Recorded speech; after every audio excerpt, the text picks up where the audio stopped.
Hello dear, आपका geometry की class 4 के अंदर बहुत बहुत स्वागत है। इस वीडियो के अंदर हम काफ़ी इंपॉर्टेंट टॉपिक करने वाले हैं, कॉन्ग्रुएंसी और सिमिलरिटी, सर्वांग समता और समरूपता।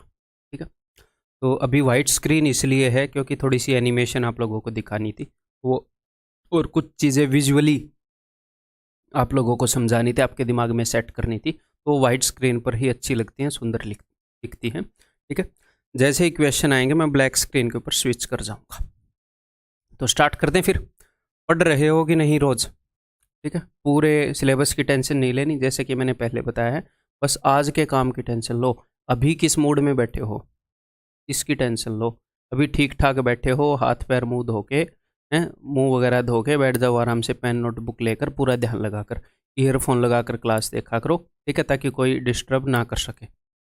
और अगर कोई डिस्टर्ब आपको करता है और आप वाकई में सीरियस हैं चीज़ों को लेकर, तो आप उनको इंस्ट्रक्शन भी दे सकते हैं। ठीक है, कि भाई ऐसे ऐसे क्लास ले रहा हूँ, इस वक्त मेरे को डिस्टर्ब मत किया करो। घर वाले हों, दोस्त हों, जहाँ पर भी आप रह रहे हैं, ज़िंदगी में कुछ पाना है तो कुछ एक फिक्स कुछ चीज़ें तो फॉलो करनी पड़ेगी ना, तो उन्हें फॉलो करो, चीज़ों को सीरियसली लो। और यहाँ पर बहुत ठंड पड़ रही है यार चंडीगढ़ में, कैप वगैरह के बिना दिमाग सुन्न हो जाए, मेरे को ये लग रहा था। चलिए स्टार्ट करें फिर। चलिए जी, तो सबसे पहले कॉन्ग्रुएंस। कॉन्ग्रुएंस सर्वांग समता, हिंदी में इसका मतलब आपको पता चल रहा है, सर्व मतलब कि सारे, सर्वगुण संपन्न बोलते हैं ना, कि सारे गुण हैं, सारे अंग समान। सारे अंग समान का क्या मतलब है? कोई भी दो फिगर, यहां पर ट्रायंगल होना जरूरी नहीं है, कोई भी दो फिगर, उनके सारे पार्ट्स यानी कि सारी भुजाएं, सारे एंगल, सब कुछ अगर उनका समान है, या फिर हम ये बोल सकते हैं अगर वो एक दूसरे के ऊपर रखी जा सकती हैं, तो उनको हम कॉन्ग्रुएंट बोलेंगे, उनको हम सर्वांग सम बोलेंगे। देख लेते हैं। देखो, चाहे कैसी भी फिगर हो, फर्क ही नहीं पड़ता। ठीक है, मान लो ये दोनों फिगर्स हैं, ये भी एक फिगर है, इरेगुलर फिगर है बट फिगर तो है। ऐसे ही ये भी दो फिगर हैं, जब आप इनको इनके ऊपर रखोगे तो कंप्लीटली इनको कवर कर रही हैं। जी हाँ सर, कंप्लीटली कवर कर रही है ना, बिल्कुल एक दूसरे के जैसी है। जी हाँ सर, तो ये दोनों फिगर्स क्या हैं? मतलब कि ये फिगर और ये फिगर, ये दोनों, figure number 1 and figure number 2, ये दोनों क्या है? ये कॉन्ग्रुएंट है। फिगर नंबर 3 और फिगर नंबर 4, ये दोनों क्या है? ये कॉन्ग्रुएंट है। समझ में आ गई बात? अगर दो फिगर्स एक दूसरे के इक्वल हों तो ज्योमेट्री में इक्वल नहीं बोलते, कॉन्ग्रुएंट बोलते। कुल मिलाकर ये बात। अगर आप ट्रायंगल्स की बात करो तो ये वाली ट्रायंगल और ये वाली ट्रायंगल एक दूसरे के कॉन्ग्रुएंट है। ठीक है, डन। अब हमें कैसे पता चलेगा एग्जाम में कि दो चीज़ें कॉन्ग्रुएंट है? उसके कुछ रूल्स होते हैं, तो वो मैं आपको रिवाइज करवा देता हूँ। देखो जरा, सबसे पहला रूल है side side side, SSS rule. अगर एक ट्रायंगल और दूसरी ट्रायंगल, अगर हमारे पास दो ट्रायंगल्स हैं और एक ट्रायंगल की सारी साइड्स दूसरी ट्रायंगल की सारी साइड्स के बराबर हैं। अब एग्जाम में ऐसे तो है नहीं कि आप कंप्यूटर की स्क्रीन को काट के ऐसे उसको उठाकर उसके ऊपर रख के देखोगे, तो कुछ रूल्स हैं, कॉन्ग्रुएंट हैं कि नहीं। अगर एक ट्रायंगल की सारी साइड्स दूसरी ट्रायंगल की सारी साइड्स के इक्वल हैं तो वो कॉन्ग्रुएंट होगा, और कुछ चेक करने की जरूरत नहीं है। If A B is equal to D E and B C is equal to E F and C A is equal to F D, तो दोनों ट्रायंगल्स कॉन्ग्रुएंट होंगे। क्लियर है? और अगर दोनों ट्रायंगल कॉन्ग्रुएंट हो गई, यानी कि वो बिल्कुल ही इक्वल हैं, अगर दो चीज़ें बिल्कुल ही इक्वल हैं, तो उनके कोरस्पॉन्डिंग पार्ट, अब कोरस्पॉन्डिंग पार्ट का क्या मतलब है? ये वाला एंगल इसके इक्वल होएगा। कौन सा एंगल? ऐसा एंगल जो एक डंडी और दो डंडी वाली साइडों के बीच में बना है, जो एक डंडी और दो डंडी वाली साइडों के बीच में बना है। ये नहीं है कि ये वाला एंगल इसके इक्वल होगा, नहीं, कोरस्पॉन्डिंग पार्ट्स इसलिए बोला जाता है। ठीक, उसका संगत हिस्सा। यहां पर दो डंडी और तीन डंडी के बीच वाला, दो डंडी और तीन डंडी के बीच वाला, वो सारे बाय डिफॉल्ट इक्वल हो जाएंगे। ठीक है भाई। नेक्स्ट रूल जो है SAS रूल, तो साइड एंगल साइड। अगर इस ट्रायंगल की दो साइड इस ट्रायंगल की दो साइड के बराबर हैं और उन दोनों साइडों के बीच वाला कोण, बीच में A लिखा है ना मैंने, बीच में, उन दोनों के बीच वाला कोण अगर इक्वल है, तो साइड एंगल साइड के तहत हम बोल सकते हैं कि दोनों फिगर्स एक दूसरे के कॉन्ग्रुएंट यानी कि सर्वांग सम है। नेक्स्ट रूल है दो एंगल और एक side, angle side angle, angle angle side, side angle angle. अगर दो एंगल और एक साइड हो तो साइड बीच में होनी जरूरी नहीं है, साइड कहीं पर भी हो जाए। फर्क ही नहीं पड़ता। क्यों सर? अभी बताता हूँ। देखो, मान लो angle B is equal to angle E and angle C is equal to angle F. अगर दो ट्रायंगल्स के दो एंगल इक्वल हो गए तो तीसरा एंगल तो बाय डिफॉल्ट इक्वल हो गया ना, क्योंकि तीनों एंगल्स का सम क्या है? 180। यहाँ पर भी तीनों एंगल का सम 180। अगर ये दो इक्वल हो गए तो तीसरा तो बचा खुचा होगा 180 में से। ये दोनों इक्वल हैं तो यहाँ पर भी तीसरा बचा खुचा होगा 180 में से, तो ये तो इक्वल हो ही गए। तो एक्चुअल में साइड बीच में होनी चाहिए, लेकिन अगर दो एंगल इक्वल हो गए तो तीसरा तो बाय डिफॉल्ट इक्वल हो गया। अब किसी भी साइड को इक्वल बोल दो, अगर इस साइड को इसके इक्वल बोल दोगे तो भी दो इक्वल एंगल के बीच वाली साइड इक्वल हो गई। इसको इक्वल बोल दोगे तो भी दो इक्वल एंगल के बीच वाली साइड इक्वल हो गई। इसको इक्वल बोल दोगे तो भी दो इक्वल एंगल के बीच वाली साइड इक्वल होगी। अगर दो एंगल इक्वल हैं तो तीसरा एंगल बाय डिफॉल्ट इक्वल हो गया। इस बात को ध्यान रखिएगा, आगे यूज होगी। ठीक है, तो साइड फिर कोई सी भी हो, अगर दो एंगल इक्वल हैं फिर कोई भी साइड हो, ए एस से ए एस, एस ए कुछ भी आप बोल दो, साइड बीच में आ जाए, आखिर में आ जाए, पहले आ जाए, फर्क ही नहीं पड़ता। ठीक है, क्लियर है? आगे बढ़े। नेक्स्ट है RHS रूल, यानी कि दो ट्रायंगल के अंदर दोनों के अंदर एक राइट एंगल हो, यानी कि राइट एंगल ट्रायंगल हो। यहाँ पर भी है, यहाँ पर भी है। ठीक है, H का मतलब है कि हाइपोटेन्यूज, यानी कि कर्ण। हाइपोटेन्यूज दोनों का इक्वल हो, 90 के सामने वाला हो गया जी इक्वल। ठीक है, उसके अलावा एक और साइड इक्वल हो दोनों की, कोई भी साइड ले लो। मैंने ये वाली इसके इक्वल ले ली, तो सर इससे क्या होगा? देखो बहुत ही सिंपल है। पाइथागोरस थ्योरम आपको आता है? जी हाँ सर। ये भी राइट एंगल ट्रायंगल है, ये भी राइट एंगल ट्रायंगल है। Hypotenuse minus perpendicular square, hypotenuse का स्क्वायर माइनस परपेंडिकुलर का स्क्वायर, बेस आ जाएगा। हाँ जी, हाइपोटेन्यूज और परपेंडिकुलर से बेस आ जाएगा। हाँ जी, अगर ये दोनों बराबर हैं, ये दोनों बराबर हैं, तो बेस तो बराबर ही आएगा पाइथागोरस थ्योरम से। फिर तो एस एस एस से ट्रायंगल कॉन्ग्रुएंट ही होगी। तो उसने किया क्या कि दोनों राइट एंगल ट्रायंगल हैं और कोई भी दो साइड बराबर हो। अब मैं बोल ऐसे भी सकता हूँ, हाइपोटेन्यूज का बराबर होना जरूरी नहीं है, कोई भी दो राइट एंगल ट्रायंगल है और उसका ये और ये बराबर हो, कोई भी दो साइड बराबर हो, बात बन जाएगी। ठीक है, हाँ उस केस में साइड एंगल साइड भी हो जाएगा। ठीक है, तो RHS भी एक रूल है। साथ के साथ में मैं थोड़ी सी ब्रेनस्टॉर्मिंग भी करवा रहा हूँ डायरेक्टली बताने की वजह। तो अगर दो ट्रायंगल्स के अंदर दोनों के अंदर राइट एंगल हो, दोनों का हाइपोटेन्यूज इक्वल हो, दोनों की एक साइड हाइपोटेन्यूज के अलावा ऑफ कोर्स इक्वल हो, तो दोनों कॉन्ग्रुएंट होंगी। ठीक है भाई।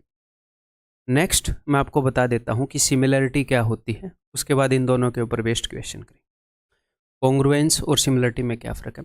कॉन्ग्रुएंस का मतलब है कि सारे अंग समान हो, और यहाँ पर है समरूपता, यानी कि समान रूप हो, रूप एक जैसा हो, है रूप एक जैसा हो, आकार एक जैसा होने की ज़रूरत नहीं है।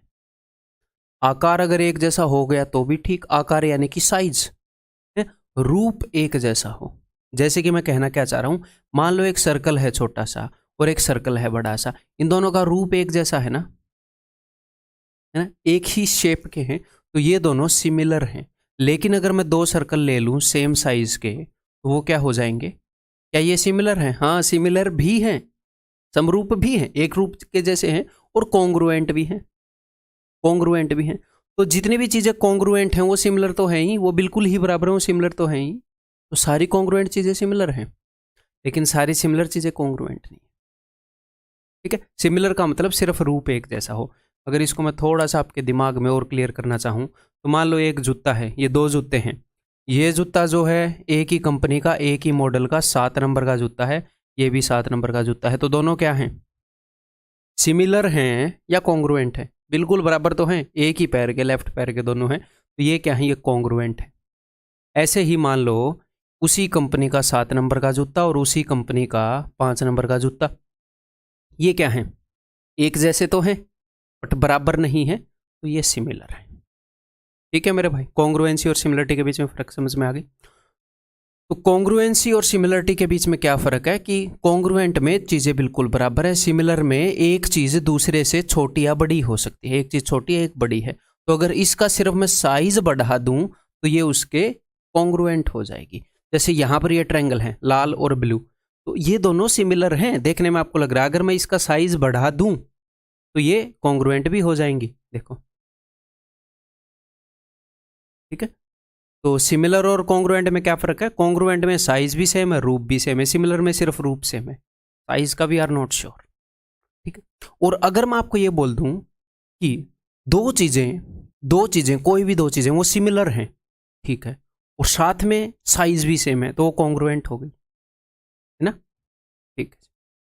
देन अब दो ट्रायंगल सिमिलर हैं, उनके रूल हमने देखने हैं। तो सिमिलर हैं तो सिमिलर में साइज सेम होना ज़रूरी नहीं है, मैंने आपको बताया।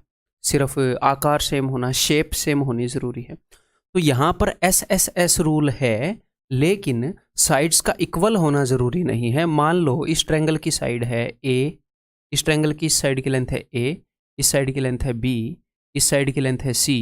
तो इस ट्रायंगल की जो साइड्स हैं वो एग्जैक्टली इतनी होनी ज़रूरी नहीं है, बस इनके कुछ गुणा में हो। जैसे ये A है तो ये K इंटू A, ये K इंटू B, ये K इंटू C।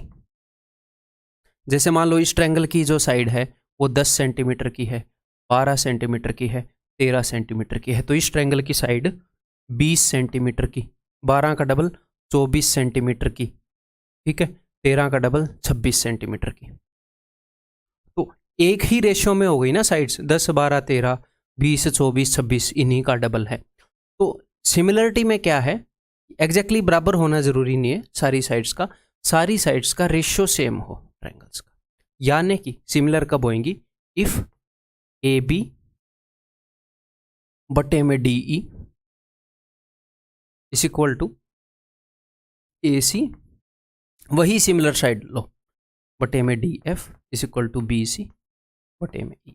ठीक है, मैं बेसिक्स भी एक लेवल पर थोड़े थोड़े टच करके चल रहा हूँ, आपके दिमाग में मैं जैसे बैठाना चाह रहा हूँ चीज़ों को वैसे बैठाना ज़रूरी है। ठीक है, तो अपने अकॉर्डिंग स्पीड को आगे पीछे कर लेना भाई, मैं मेहनत करने के लिए तैयार हूँ, आप भी तैयार रहो। तो अगर दो ट्रायंगल्स की कोरस्पॉन्डिंग साइड्स का लेंथ का रेशियो अगर सेम है तो इसका मतलब वो सिमिलर हैं, या फिर अगर वो सिमिलर हैं तो लेंथ्स का रेशियो सेम होगा।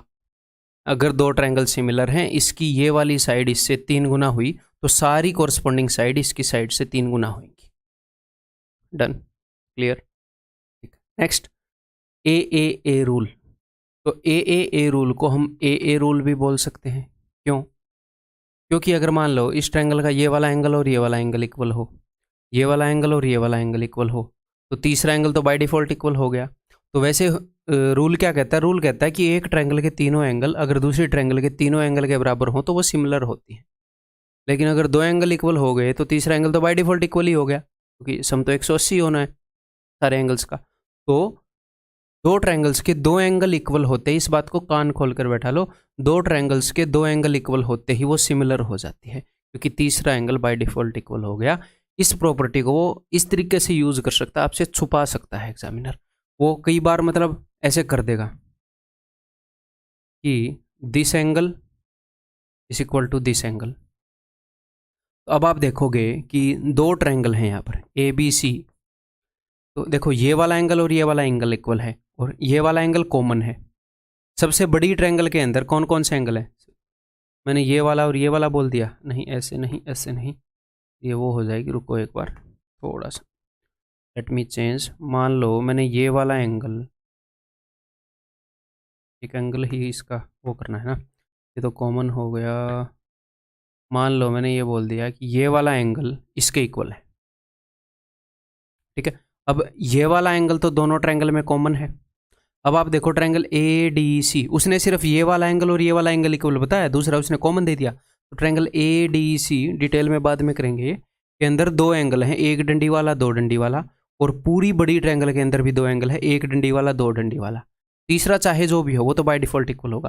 तो यहाँ पर दो ट्रायंगल कॉन्ग्रुएंट सिमिलर हो गई, एक डंडी दो डंडी खाली, एक डंडी छोटे ट्रायंगल की बात कर रहा हूँ DAC में, एक डंडी क्या है C, दो डंडी क्या है A, खाली क्या है D, इज सिमिलर टू बड़ी वाली ट्रायंगल के अंदर एक डंडी वाला एक लाइन वाला B, दो लाइन वाला A, थर्ड वर्टेक्स है C। तो ये दोनों ट्रायंगल सिमिलर हो गए। ये सिमिलर का साइन है। अगर दो ट्रायंगल आपस में सिमिलर हैं तो ये उनका साइन है। जैसे अगर मैं आपको ये बताऊं कि 3 इज इक्वल टू 2 + 1, ये इज इक्वल टू का साइन है, ऐसे ये सिमिलर का साइन है। अगर दो ट्रायंगल एक दूसरे के कॉन्ग्रुएंट हों, इज इक्वल टू के ऊपर सिमिलर लगा दो, कि सिमिलर तो है ही है, देखो इस साइन का क्या मतलब है, इसका मतलब होता है कि सिमिलर है, इसका मतलब है कि सिमिलर हैं और साथ में बराबर भी हैं। तो कॉन्ग्रुएंसी के साइन से ही पता चल रहा है कि सिमिलर भी हैं, इक्वल भी है। ठीक, क्लियर है जी। तो डबल ए रूल क्लियर हो गया। Next SAS rule. देखो SAS का मतलब है साइड एंगल साइड। तो जो साइड है ना, साइड, उनका सिर्फ रेशियो बराबर हो, यानी कि अगर अगर AB की लंबाई यहाँ पर C यूनिट है और यहाँ पर इसकी लंबाई है K इंटू सी, ध्यान से सुनिएगा, यहाँ पर AC की लंबाई अगर B यूनिट है, इसकी लंबाई है B की K गुना, इसकी लंबाई है C की K गुना, तो रेशियो तो सेम चल रहा है। और अगर बीच वाला एंगल इक्वल हो जाए, एंगल को इक्वल होना पड़ेगा, एंगल का रेशियो नहीं, सिमिलरिटी में एंगल तो इक्वल ही होना पड़ेगा। ठीक है, तो साइड एंगल साइड से ये सिमिलर हो जाएंगे। ठीक है, आपको ये रटने नहीं है, कॉन्ग्रुएंसी में सारे रूल याद हैं। जी हाँ, सिमिलरिटी में वो सारे रूल लगेंगे। ठीक है, बस साइड्स में रेशियो चलता रहेगा, एंगल इक्वल होने। ठीक, साइड्स में रेशियो, एंगल में चीज़ें इक्वल होनी चाहिए, तो चीज़ें सिमिलर हो जाएंगी। जनरली आपको ये चीज़ें बताई नहीं जाती, बुक्स वगैरह में पता नहीं क्यों नहीं गिवन है, बहुत ही बेसिक सी चीज़ है, इसके ऊपर डेफिनेटली क्वेश्चन होते हैं। क्लियर है भाई? ठीक है, नेक्स्ट RHS रूल।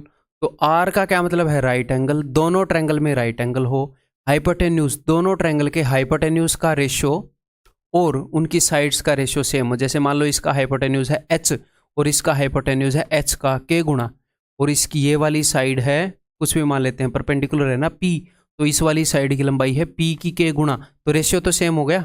उसकी साइड्स कुछ ना कुछ गुना है ना, इसकी P की K गुना, H की K गुना, तो राइट एंगल, हाइपोटेन्यूज का रेशियो और उनकी साइड्स का रेशियो बराबर है, तो सिमिलर हो गए। क्लियर है भाई? क्लियर है। नेक्स्ट, काफ़ी इंपॉर्टेंट बात, relation between one dimensional and two dimensional measures. इसका मतलब क्या है, मान लो let triangle ABC be similar to triangle DEF। मान लो ये ट्रायंगल सिमिलर हैं। ठीक है, सिमिलरिटी का क्या मतलब है कि ये जो बड़े वाली ट्रायंगल है, ये इसकी कुछ ना कुछ गुणा है, उसकी जो साइड्स हैं इसके कंपैरिजन में, हो सकता है 2 गुणा हो, 3 गुणा हो, 4 गुणा हो, हमें नहीं पता, कुछ ना कुछ गुणा है। मैं मान लेता हूँ ये A है, ये B है, ये C है।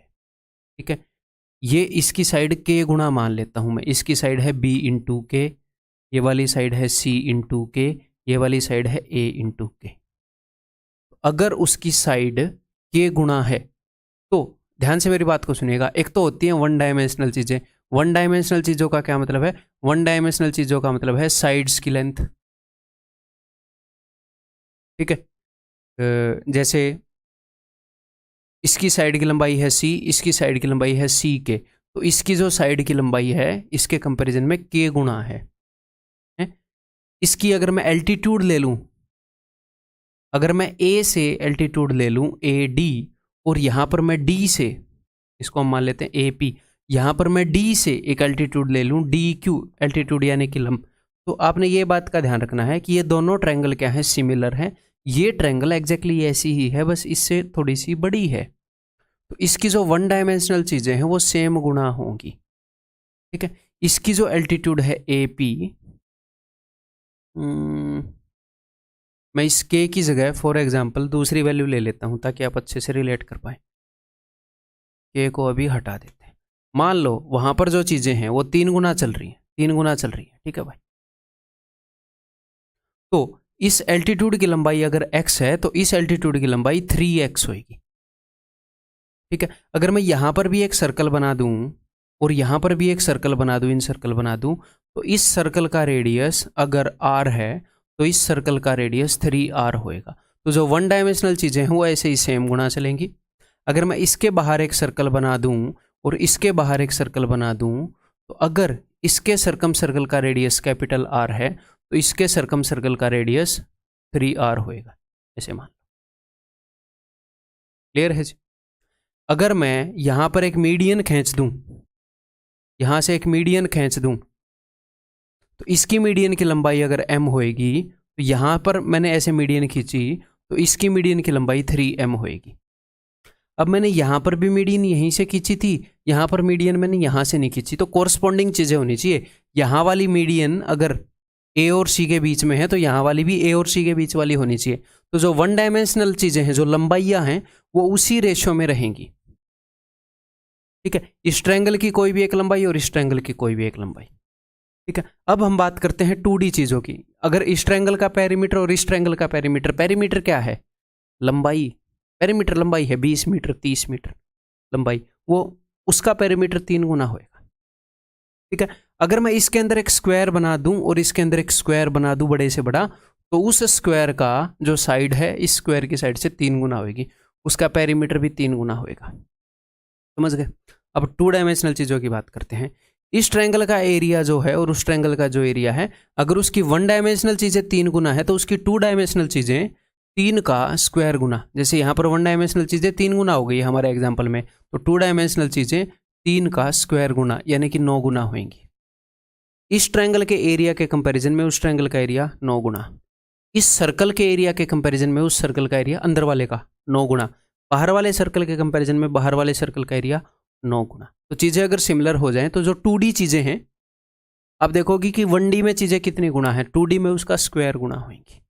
ठीक है, अब इसको मैथमेटिकली कैसे भी लिख लो, आप ऐसे लिख लो कि AB बटे में DE is equal to AC बटे में DF is equal to BC बटे में EF इज इक्वल टू मान लो K है। ठीक है, तो ये मतलब बराबर होएगा इसकी मीडियन, इस ट्रायंगल की मीडियन, उस ट्रायंगल की मीडियन का, यही रेशो होएगा। कोरस्पॉन्डिंग मीडियन होनी चाहिए, इसकी यहाँ से निकली तो इसकी भी यहीं से निकलनी चाहिए।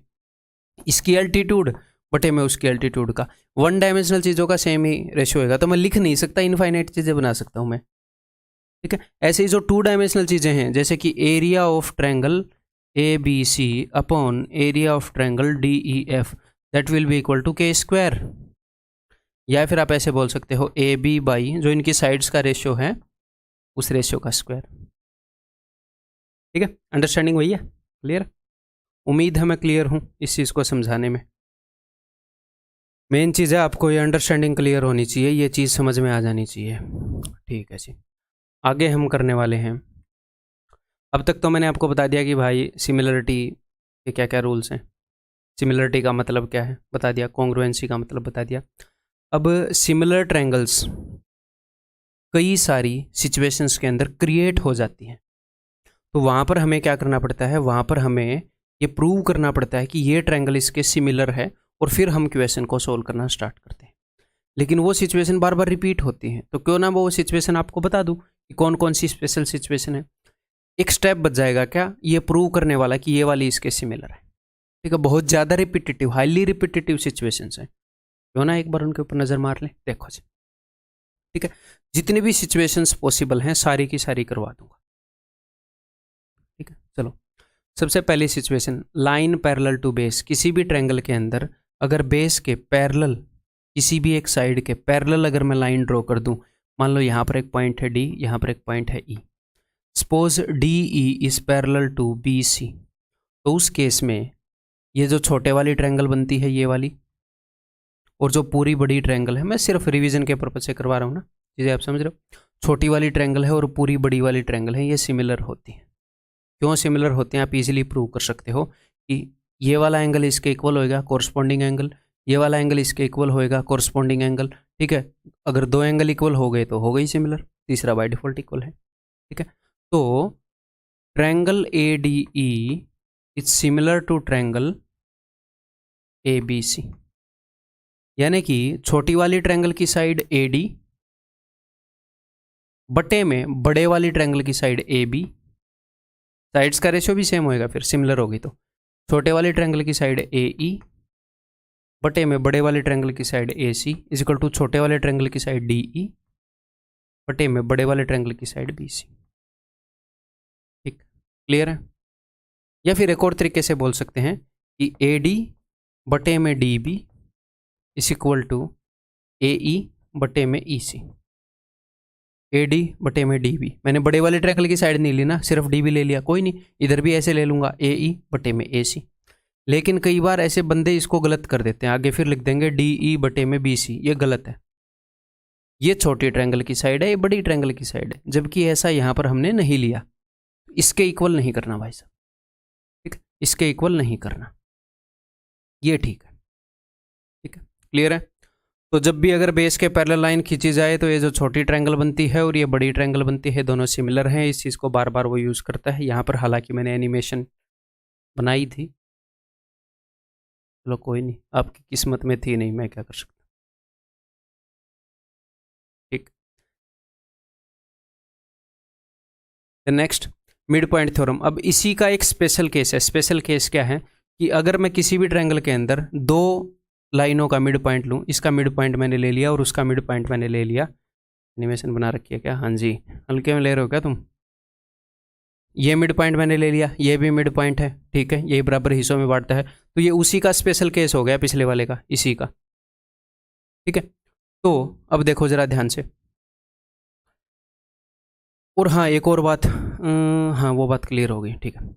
ये मैंने मिड पॉइंट ले लिया अब की बार, तो अगर ये मैंने मिड पॉइंट ले लिया तो अब ध्यान से देखो, मैं डायरेक्टली आपको रूल ही बता देता हूँ। ये मिड पॉइंट ले लिया, ये मिड पॉइंट ले लिया, तो ये जो लाइन है ये सामने वाले के पैरेलल हो जाएगी, ठीक है। ये जो लाइन है ये सामने वाले के पैरेलल हो जाएगी और तीसरी साइड से हाफ हो जाएगी। मिड पॉइंट लेते ही DE will be parallel to BC and DE will be half of BC। Prove करने का टाइम नहीं है ना, जो प्रूव करने में फ़ायदा होगा वो मैं प्रूव करता रहूँगा, क्लियर है। और मिड पॉइंट लिया है, इस कारण मिड पॉइंट लिया है, ये पैरेलल हो गई, ये तीसरी वाली के हाफ हो गई, ठीक है, पैरेलल हो गई, इस कारण triangle ADE is similar to triangle ABC, ठीक है। अब ध्यान से देखो, AD बटे में AB इज इक्वल टू छोटी ट्रायंगल की साइड बटे में बड़ी ट्रायंगल की साइड, छोटी ट्रायंगल की साइड बटे में बड़ी ट्रायंगल की साइड, छोटी ट्रायंगल की साइड बटे में बड़ी ट्रायंगल की साइड इज इक्वल टू 1/2। क्योंकि ये एक यूनिट है तो ये भी एक यूनिट है, बिकॉज ये मिड पॉइंट है, तो छोटी ट्रायंगल की साइड 1 है तो बड़ी ट्रायंगल की साइड 2 यूनिट है, क्लियर है, बात समझ में आ गई। इसीलिए ये जो DE है, छोटी ट्रायंगल की साइड बटे में बड़ी ट्रायंगल की साइड, ये क्या थी?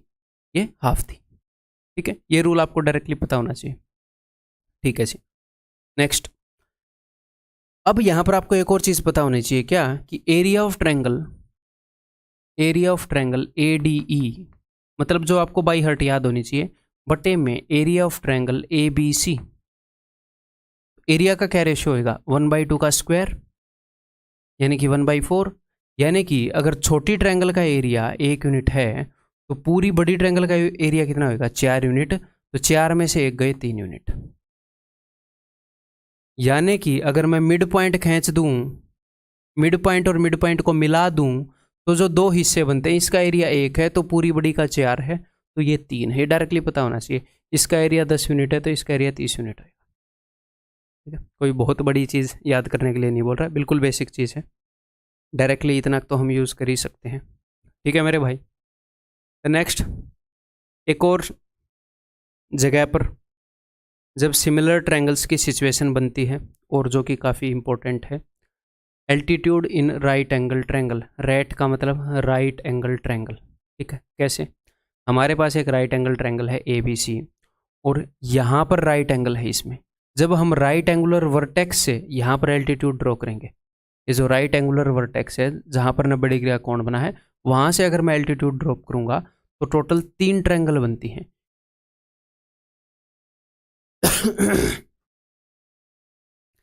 टोटल 3 ट्रायंगल बनती है। एक तो मेन वाली ट्रायंगल, एक ये जो छोटी ट्रायंगल यहाँ पर क्रिएट हुई, एक ये वाली ट्रायंगल यहाँ पर क्रिएट हुई। 2 ट्रायंगल तो ये हो गई छोटी छोटी, और एक अपनी पूरी बड़ी मेन ट्रायंगल। ये तीनों ट्रायंगल सिमिलर होती है। अगर आपको यूज़ करना पड़े कि ये कैसे सिमिलर होती हैं, मान लो मैंने इस एंगल को मान लिया थीटा और इस एंगल को मैंने क्या मानूं? ये 90 है, दोनों एंगल का सम 90 है, तो इसको मैंने मान लिया थीटा डैश। अगर ये थीटा डैश है तो ये थीटा हो जाएगा, क्यों? क्योंकि ये पूरा एंगल भी 90 था, 90 में से थीटा डैश को घटाऊंगा थीटा, तो फिर ये भी क्या हो जाएगा? ये भी थीटा डैश हो जाएगा। ये 90 है, थीटा प्लस थीटा डैश 90 है। मैंने थीटा के अलावा थीटा डैश मान लिया उस एंगल को जिसके साथ थीटा डैश मिलकर 90 बनाता है, जिसके साथ थीटा मिलकर 90 बनाता है, ठीक है। थीटा और थीटा डैश 90 है इस ट्रायंगल में, ठीक है। अब देखो बड़ी वाली ट्रायंगल में कौन कौन से एंगल है? सबसे बड़ी ट्रायंगल में सबसे बड़ी में सर थीटा, थीटा डैश और 90, ठीक है। इस वाली ट्रायंगल में थीटा, थीटा डैश 90, इस वाली ट्रायंगल में थीटा, थीटा डैश 90। तो कभी भी आपको लिखना पड़े कि कौन सी ट्रायंगल किसके कॉन्ग्रुएंट है, एंगल्स को पकड़ो, ना कि साइड्स को, एंगल्स को पकड़ो। मैं कैसे लिखूंगा, थीटा, बड़ी वाली ट्रायंगल लिख रहा हूँ, थीटा, थीटा डैश 90। तो थीटा कहाँ पर है बी, थीटा डैश कहाँ पर है सी, और 90 है ए पर। This triangle is similar to, छोटी वाली ट्रायंगल में वही ऑर्डर फॉलो करूंगा, थीटा, थीटा डैश 90, यानी कि बी ए डी। मैं यहाँ पर ट्रायंगल का साइन नहीं लिख रहा, ठीक है, इतना तो आप इतने इंटेलिजेंट तो हो ना। थीटा, थीटा डैश 90, ए सी डी। क्लियर है भाई, समझ में आ गई बात। अगर हम राइट एंगल ट्रायंगल के अंदर राइट एंगुलर वर्टेक्स से एल्टीट्यूड ड्रॉ कर देंगे तो जो मेन ट्रायंगल है और जो दो नई ट्रायंगल हैं सारी सिमिलर होंगी। अब इनके कारण यहाँ पर कुछ रिजल्ट्स डेवलप किए जा सकते हैं, वो रिजल्ट्स आपको डायरेक्टली याद होने चाहिए, ठीक है, आपको डायरेक्टली याद होने चाहिए, वो मैं यहाँ पर लिखूंगा कौन कौन से, जब हम इनको कंपेयर करेंगे। और उनको कैसे याद करना है ये भी मैं आपको बताऊंगा। कौन से रंग से बताऊं, चलो ब्लू से बताते हैं। देखो सबसे पहले रिजल्ट किस टाइप के होंगे, A D square is equal to D B into D C, A B square is equal to B D into B C, and A C square is equal to C D into C B, ठीक है। Then दूसरे number के result कैसे होंगे वो भी बताऊँ। देखो भाई, आप ये मान लो कि जहाँ पर 90 डिग्री का कोण है ना, उसको मैं मानता हूँ कि यहाँ से ये लाइन स्टार्ट हुई है। मान लो ये ट्रायंगल ऐसे ही है। आपको ये चीज़ें रटने के लिए एक फॉर्मेट दिमाग में बैठाना पड़ेगा, बहुत ही ईजिली अभी के अभी याद हो जाएंगी, ज़िंदगी भर नहीं भूलोगे। ऐसे देखो, मैं ये मान लेता हूँ कि ट्रायंगल ऐसी बनी हुई है और ये राइट एंगुलर वर्टेक्स है, ठीक है, हाँ जी। यहाँ से मैं पैरासूट लेके उतरा, या मैं कैसे भी उतरा, ये ऊंचाई पर है, मैं यहाँ से उतरा, मैं डी पर उतरा, ए से मैं डी पर उतरा, तो ए डी का स्क्वायर, डी से मैं बाकी दोनों पॉइंट्स के ऊपर जाऊंगा, नीचे 3 पॉइंट है, D B into D C, A D square is equal to D B into D C. अब मैं उतरा ए से बी पर, अगर मैं बी पर उतरूंगा तो बाकी दोनों पॉइंट पर विजिट करूंगा, ए बी का square is equal to B D into B C, B D into B C. अगर मैं सी पर उतरा ए से, तो C D into C B, C D into C B, ऐसे आप इसको याद कर लोगे, तीनों रिजल्ट्स ऐसे याद हो जाएंगे। अब let this B first second. अब यहाँ से 3 रिजल्ट और क्रिएट किए जा सकते हैं जिनको कई बार यूज़ कर लेता है। अगर मैं पहली वाली को दूसरी वाली से डिवाइड करूँ तो भी एक रिजल्ट निकलेगा, अगर मैं दूसरी वाली को तीसरी वाली से डिवाइड करूँ तो भी एक रिजल्ट निकलेगा, है। अगर मैं पहली वाली और तीसरी वाली का रेशो लूँ तो भी एक रिजल्ट निकलेगा। टोटल 3 तरीके से रेशो लिया जा सकता है, तो 3 रिजल्ट और बन गए, वो अलग से रटने की जरूरत नहीं है। इन तीनों रिजल्ट में से एक रिजल्ट बस आपको याद होना चाहिए, कौन से वाला देखो, और उसको याद करने का इजी तरीका ही बताऊंगा, क्योंकि वो कई बार डायरेक्टली पूछ लेता है। अदरवाइज अब जो 3 रिजल्ट निकलेंगे ये मैंने पर्सनली रट के नहीं रखे, मैं आपको डायरेक्टली बताऊं। देखो अगर फर्स्ट वाली को दूसरे वाली से डिवाइड करूंगा तो क्या आएगा देख लेते हैं। इसको दूसरे से डिवाइड करूंगा तो A D square upon A B square, question के अंदर पता चल जाएगा ना, अच्छा उसने ये कर रखा है। तो देखो बी डी से बी डी कट गई, D C upon B C. अगर इसको डिवाइड करोगे सेकंड को थर्ड से, सेकंड को थर्ड से, तो A B square upon A C square. और क्या आपको ये रटने की जरूरत है, देखो ए बी स्क्वायर के अंदर आएगा बी डी और पूरा बी सी, और ए सी स्क्वायर के अंदर आएगा सी डी और पूरा सी बी। अब बी सी ले लो या सी बी ले लो, बात तो एक ही है। तो ए बी स्क्वायर के अंदर B D into B C, उसके अंदर C D into C B, तो कट जाएगा, तो ये हो जाएगा सी डी। ऐसे ही यहाँ से भी आप कर सकते हो। क्लियर है भाई। अब हमें कौन सा रिजल्ट याद रखना है, हमें ये वाला रिजल्ट याद रखना है इन 3 के अंदर स्पेसिफिकली। रटना नहीं है, मैं पर्सनली रट के नहीं रखता, मैं कैसे याद रखता हूँ ये मैं आपको बता देता हूँ। देखो उसके लिए एक छोटा सा रूल आपको पता होना चाहिए। क्या रूल पता होना चाहिए कि अगर हमारे पास कोई ट्रायंगल है और उस ट्रायंगल के बेस को एक लाइन ने अगर A:B रेशियो में बांट दिया, तो उस ट्रायंगल के ये जो 2 ट्रायंगल बने हैं इनका एरिया भी A:B रेशियो में ही बढ़ता है। ठीक, आगे हम ये करने वाले हैं, ठीक है। अगर किसी लाइन ने ट्रायंगल के बेस को A:B रेशियो में बांट दिया तो ये एरिया, ये जो दो ट्रायंगल बनी है इनका एरिया का रेशियो भी A:B ही होता है। तो यहाँ पर ये है BD, यहाँ पर ये है DC। इस लाइन ने ट्रायंगल के बेस को जिस रेशियो में बांटा है उसी रेशियो में यहाँ का एरिया बटेगा। तो इन दोनों के एरिया का क्या रेशियो है? इनके एरिया का रेशियो है BD:DC, क्योंकि बेस को किस रेशियो में बांटा है? BD:DC। तो जो भी BD:DC का रेशियो वही इन दोनों के एरिया का रेशियो होएगा। क्लियर है? सीधी बात है। ओके। और ये दोनों ट्रायंगल सिमिलर हैं। अगर सिमिलर ट्रायंगल हैं तो इनके एरिया का क्या रेशियो होएगा? इनके एरिया का रेशियो होएगा जो साइड्स का रेशियो होता है उसका स्क्वायर। साइड का जो भी रेशियो होता है उसका स्क्वायर होता है ना। साइड तो 1 डायमेंशन में है, एरिया 2 डायमेंशन में है, तो कोरस्पॉन्डिंग साइड का स्क्वायर। 90 के सामने यहाँ पर कौन सी साइड है? AB। 90 के सामने यहाँ पर कौन सी साइड है? AC। तो इस ट्रायंगल और इस ट्रायंगल के एरिया का ratio, area of triangle ABD upon area of triangle ACD का रेशियो है, एक हिसाब से हम बोल सकते हैं BD:DCB, क्योंकि इस साइड ने बेस को BD:DC में बांटा है, या फिर ऐसे बोल सकते हैं जो इनकी कोरस्पॉन्डिंग साइड है उनके स्क्वायर का रेशियो, यानी कि AB² अपॉन AC²। इसी चीज को अलग नजरिए से दिखाया मैंने बस। क्लियर है भाई? इसको लिख लो, मैं इसको मिटाने वाला हूं। वीडियो पॉज करके लिख लो।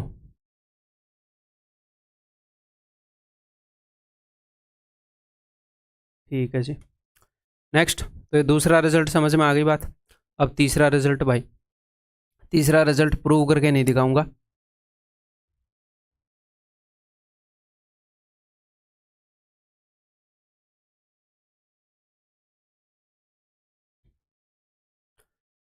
वन बाई AD², अगर ऐसे सिचुएशन बनी हुई है, बीच में क्या है? बीच में यही है ना AD।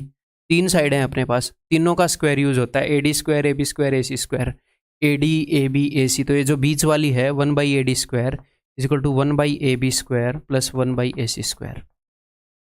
ठीक है, इसको इजीली प्रूव किया जा सकता है पाइथागोरस थ्योरम और एरिया वाला यूज करके, लेकिन यहाँ पर उतना टाइम नहीं है ना। तो और वैसे भी ये डायरेक्टली रटा हुआ होना चाहिए, प्रूफ से इतनी खास यहाँ पर हेल्प नहीं होती। देन दूसरा रिजल्ट, तीसरा रिजल्ट, चौथा रिजल्ट। अब इस ट्रायंगल का एरिया, ट्रायंगल का एरिया क्या होता है? Half into base into height. तो इस ट्रायंगल के एरिया को मैं दो तरीके से लिख सकता हूँ, हाफ इंटू ये वाला बेस गुणा में ये वाली हाइट। तो एरिया क्या होएगा? Half into BC into AD। और एक और तरीके से लिख सकता हूँ, राइट एंगल ट्रायंगल है, हाफ इंटू ये वाला बेस और ये वाली हाइट, तो AB इंटू AC। दोनों का हाफ कट गया, तो ये रिजल्ट भी आपको याद होना चाहिए। क्लियर है? तो सारे रिजल्ट आपको करवा दिए हैं। ये देखो, ये जो इंपॉर्टेंट रिजल्ट है ये भी अलग से बता दिया है, नोट्स में ही मिल जाएंगे। नेक्स्ट, एक सिचुएशन जहां पर ट्रायंगल्स जो हैं वो सिमिलर होती हैं, वो होता है जब पैरेलल लाइंस के बीच में क्रॉस बना दे कोई, या फिर जेड की शेप बना दे, या फिर डमरू जैसी आपको आकृति दिखे, ताकि वहां पर आपको प्रूव नहीं करनी पड़ेंगी चीज़ें ना। मैं आपका एक स्टेप बचा रहा हूँ, बड़े वाला, एक स्टेप नहीं कई स्टेप्स में बचा रहा हूँ।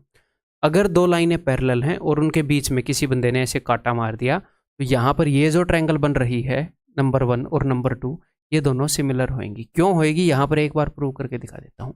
बिकॉज लाइंस पैरेलल हैं, ये ट्रांसवर्सल है, तो ये वाला एंगल इसके इक्वल होएगा। क्यों? Alternate interior angle. ये वाला एंगल इसके इक्वल होएगा। क्यों? Alternate interior angle.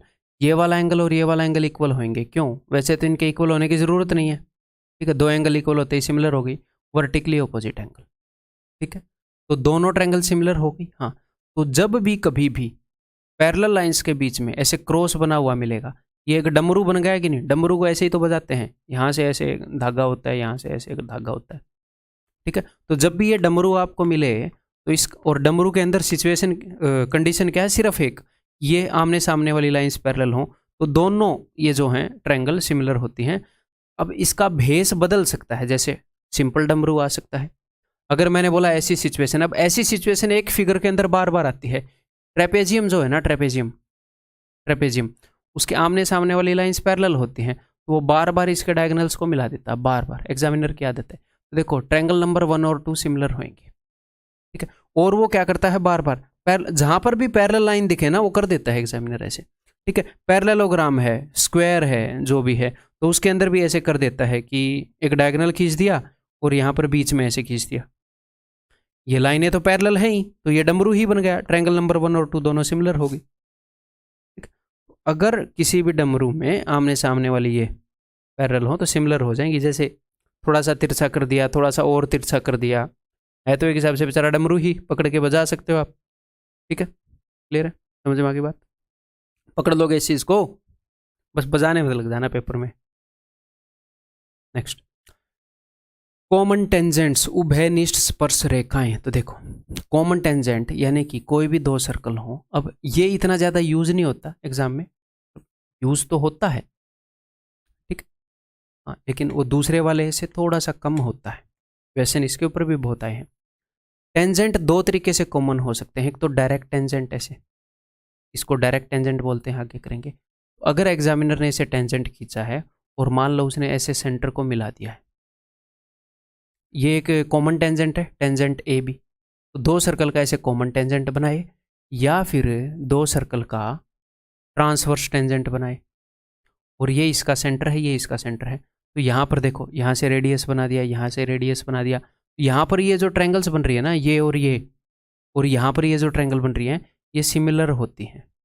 ये बार बार वहाँ पर प्रूव नहीं करनी। अगर इसके ऊपर क्वेश्चन आ गया तो बहुत बार क्वेश्चन आए, ठीक है। ये तो सिमिलर क्यों है? क्योंकि ये देखो टेंजेंट के परपेंडिकुलर होएगा रेडियस, टेंजेंट के परपेंडिकुलर होएगा, तो ये तो दोनों पैरेलल हो गए। ये तो आपको साफ साफ दिख रहा है, ये सिमिलर हो गई। कौन सी ट्रायंगल की बात कर रहा हूँ?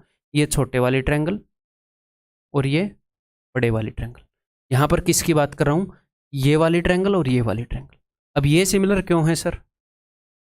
देखो ये 90 डिग्री है, ये 90 डिग्री है, ओके। ये वाला एंगल और ये वाला एंगल क्या है? वर्टिकली ऑपोजिट एंगल है। जी हाँ सर। तो दो एंगल इक्वल हो गए? जी हाँ, तो हो गई सिमिलर। इस सिमिलरिटी को बार बार यूज कर रहा है आजकल, ठीक है। वो कई बार क्या कह रहा है कि इसकी लंबाई 5 सेंटीमीटर है, इसकी लंबाई 10 सेंटीमीटर है, इसकी लंबाई 3 सेंटीमीटर है, तो इसकी लंबाई बताओ। सिमिलर ट्रायंगल है, आपको पता है ये 5 है, ये 10 है। ये वाली ट्रायंगल दुगनी चल रही है उससे, ये 3 है तो ये 6 होएगा,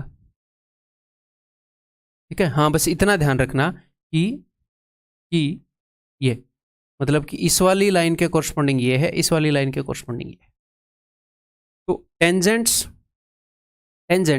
चाहे डायरेक्ट हो, ट्रांसवर्स हो, किसी भी तरह का टेंजेंट हो, एक से ज्यादा टेंजेंट भी हो सकते हैं।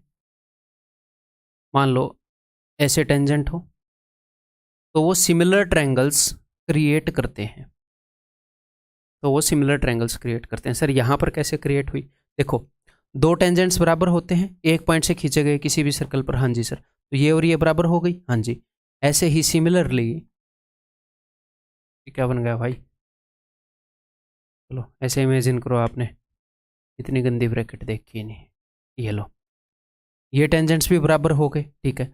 और ये वाला एंगल तो इक्वल है ही, side angle side, side angle side, समझ रहे हो? छोटे वाली ट्रायंगल ए बी सी और बड़े वाली ट्रायंगल ए डी ई ये सिमिलर हैं।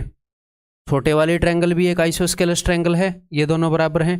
Tangents drawn from same point are equal, ठीक है। बड़े वाली ट्रायंगल भी आइसोस्केलस है, टेंजेंट्स ड्रॉन फ्रॉम, रुको फिर उस केस में बड़े वाली आइसोस्केलस हो जाएंगे, साइड एंगल साइड से हो जाएगा ना। हाँ जी, तो बड़े वाली जो ट्रायंगल है वो भी आइसोस्केलस है। जी हाँ, क्लियर है? Because tangents drawn from same point. जी हाँ, और ये एंगल तो है ही, तो ये क्या हो जाएंगी? Similar triangle. कौन कौन सी? Triangle A B C is similar to triangle A D E. तो इनको रटना नहीं है, मैं आपको रटवा नहीं रहा, ये चीज़ें मैंने ऐसे रटी नहीं है। आपको पता है कि टेंजेंट्स क्रिएट करते हैं सिमिलर ट्रायंगल्स। ये आपको पता है कि डमरू में सिमिलर ट्रायंगल्स हैं। ये थोड़ी सी आपको देर लगती है इनको प्रूव करने में। ऐसे ही जो इंटरसेक्टिंग कोड्स हैं, अब कोड्स मान लो एक सर्कल है, उसके अंदर कोड बाहर भी इंटरसेक्ट कर सकती हैं, ये दोनों कोड बाहर जाके, या कोड्स अंदर भी इंटरसेक्ट कर सकती हैं। कैसे भी इंटरसेक्ट करें कोड, सिमिलर ट्रायंगल उनको बनानी पड़ेंगी, उनकी मजबूरी है बेचारियों की। अगर वो कोड्स को इंटरसेक्ट करवाए, ऐसे सिमिलरिटी वगैरह वाली सिचुएशन हो, तो आगे से आप उनको पकड़ लोगे। देखो कैसे, मान लो मैं यहाँ पर ये ड्रॉ कर दूँ, तो ये वाली ट्रायंगल, ट्रायंगल नंबर 1 और ट्रायंगल नंबर 2 सिमिलर है। क्यों? देखो ये वाला एंगल थीटा है, तो ये वाला एंगल भी थीटा होगा। क्यों? Angle made by same arc. इस आर्क ने यहाँ पर जो एंगल बनाया, यहाँ पर जो एंगल बनाया वो सेम होता है। ऐसे ही अगर ये वाला एंगल ए है तो ये वाला एंगल भी ए होगा, इस आर्क ने जो एंगल बनाया। इस ट्रायंगल के और इस ट्रायंगल के दो एंगल इक्वल हैं तो दोनों सिमिलर होगी। तो जब किसी सर्कल की कॉर्ड्स इंटरसेक्ट करें तो जो आमने सामने वाली ट्रायंगल बनती है ना वो सिमिलर होती हैं। Triangle number 1 and 2 are similar, triangle number 3 and 4 are similar. अब प्रूव मैंने कर दिया, अब जिंदगी में बार बार थोड़ी प्रूव करते रहोगे, इस चीज को ध्यान रख, वहां पर प्रूव थोड़ी करते रहेंगे। अगर सिमिलरिटी का यूज होगा डायरेक्ट यूज कर देंगे। अब यहां पर देखो इन कोड्स को मैं एक्सटेंड कर रहा हूं, अब ये अंदर इंटरसेक्ट नहीं कर रही तो बाहर इंटरसेक्ट करेंगी, कहीं ना कहीं तो करना पड़ेगा। ठीक है, अब देखो क्लियर है। एक बार दिमाग लगाओ कि यहां पर कौन सी ट्रायंगल कॉन्ग्रुएंट होंगी और क्यों होंगी। आपने अगर एक चीज देखी हो किसी भी क्वाड्रिलेटरल के अंदर, यहां पर जो मैं चीजें यूज कर रहा हूं ना, कि ये ऑफ कोर्स आप इनसे फैमिलियर हो, आगे इनके ऊपर हम क्वेश्चन भी करेंगे। ये वाला जो एंगल है ये इसके बराबर होता है, तो ये वाला एंगल अगर ए है तो ये वाला एंगल भी ए होएगा, ये वाला एंगल अगर बी है तो ये वाला एंगल भी बी होएगा। तो ये जो छोटी ट्रायंगल है पीडीबी, इसके अंदर दो एंगल हैं ए और बी, और बड़ी ट्रायंगल के अंदर दो एंगल हैं ए और बी, और तीसरा एंगल तो इनका कॉमन है ही। ठीक है, तो ये छोटे वाले ट्रायंगल और पूरी बड़े वाले ट्रायंगल ये भी सिमिलर है। ठीक है, तो सर इनका क्या करें, इन सारी चीज़ों का, इनको सिर्फ लिख के रखो नोट्स में, आपकी नज़र में मैंने ला दिए ना, आगे इनको यूज़ करेंगे। कुछ बच्चे ऐसे डर जाएंगे कि हो सकता है आप इन चीज़ों को उतना नहीं रट पा रहे हो जितनी पुराने वाली चीज़ों को, पहले वाली चीज़ों को रट पा रहे होगे। टेंशन नहीं लेनी, मैं सही पेस पर चल रहा हूँ, मेरे ऊपर भरोसा रखो। ठीक, आपको जितना समझ में आ रहा है उतना ही आना मैं चाह रहा हूँ। ठीक है, क्लियर है, जब तक बस आपका ध्यान कहीं और ना हो। नेक्स्ट एक केस आता है जी ट्विस्टेड ट्रायंगल का। ट्विस्टेड ट्रायंगल का क्या मतलब है, एक बार एनिमेट करके आपको बता दूं। मान लो ये वाली ट्रायंगल है, यहाँ पर क्या था, ये वाला एंगल ए इसके इक्वल था, ये वाला एंगल बी इसके इक्वल था। ठीक है, मान लो ये मैंने पैरेलल खींच दिया बेस के, तो ये एंगल इसके इक्वल, ये एंगल इसके इक्वल। छोटे वाली लाल और बड़े वाली ग्रीन ट्रायंगल दोनों सिमिलर थी। अब मान लो लाल और ग्रीन ट्रायंगल सिमिलर हैं, अब एग्जामिनर कई बार क्या करता है, इस लाल को ऐसे पलट देगा, और ये वाला एंगल तो कॉमन है ही ऊपर, इसको उसने इसको पलट दिया और इसने उसके अंदर सेट कर दिया। तो अब की बार क्या हुआ, ये वाला एंगल ए है, ये वाला एंगल ए है, मैंने इस एंगल को उधर भेज दिया, ये वाला एंगल बी है, ये वाला एंगल बी है। ठीक है, अब यहां पर ध्यान से सुन लो,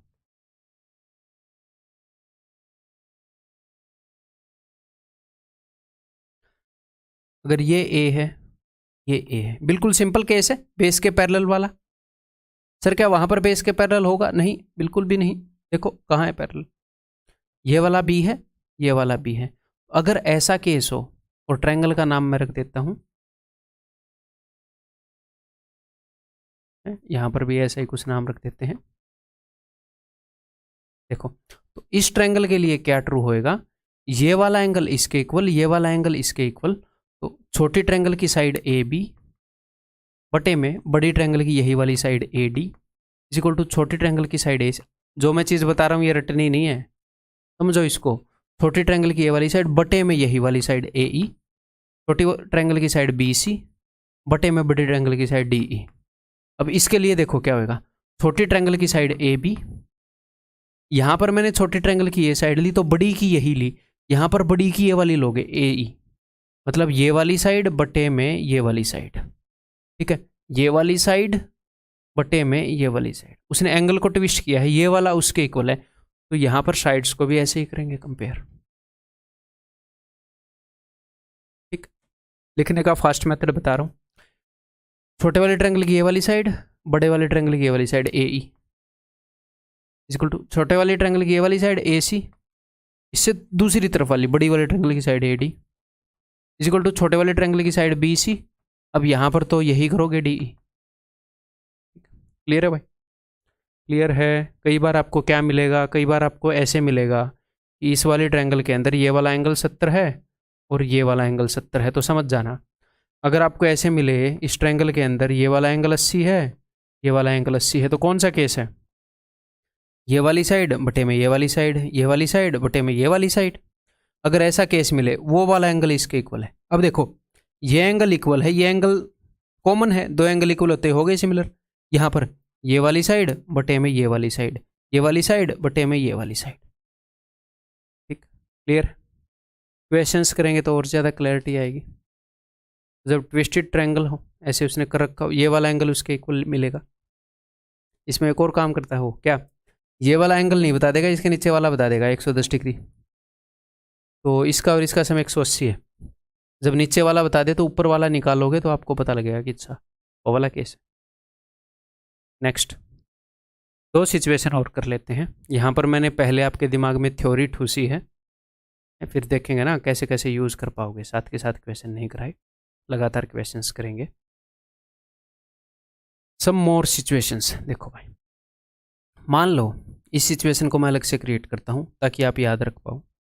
मान लो दो लाइनें हैं और एक दूसरे के पैरेलल हैं। ठीक, क्लियर। दो लाइनें हैं, एक दूसरे के पैरेलल हैं, ज़मीन के परपेंडिकुलर होना ज़रूरी बिल्कुल भी नहीं। अब मैं इस लाइन से उस लाइन के पैरों तक जाऊँ, इस लाइन से उस लाइन के पैरों तक जाऊँ। क्लियर। दो खंबे हैं, इसके सिर से उसके पैरों तक धागा बांध दूँ, इसके सिर से उसके पैरों तक धागा बांध दूँ।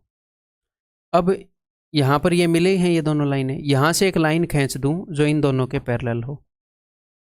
ठीक है, तो उस केस में क्या होता है, देखो ट्रायंगल ABC के अंदर, मैं प्रूव करके नहीं दिखाऊंगा, मोटा मोटी बता देता हूँ, डायरेक्ट रिजल्ट बताऊंगा जो यूजफुल होगा। ट्रायंगल ABC के अंदर DE is parallel to AB, base के पैरेलल लाइन है तो सिमिलरिटी यूज होएगी। ऐसे ही BFC के अंदर FC के पैरेलल DE है, ये वाली लाइन इसके पैरेलल है, सिमिलरिटी यूज होएगी। हम इजीली सिमिलरिटी यूज करके एक रिजल्ट निकाल सकते हैं जो डायरेक्टली आता है। क्या आता है वो मैं आपको बता रहा हूँ। आपने एक चीज याद की, राइट एंगल ट्रायंगल के अंदर अगर राइट एंगुलर वर्टेक्स से एक एल्टीट्यूड ड्रॉप की जाए तो आपने एक चीज़ याद की कि 1/AD का square is equal to 1/AB का square is equal to 1/AC का स्क्वायर। याद की कि नहीं की थोड़ी देर पहले।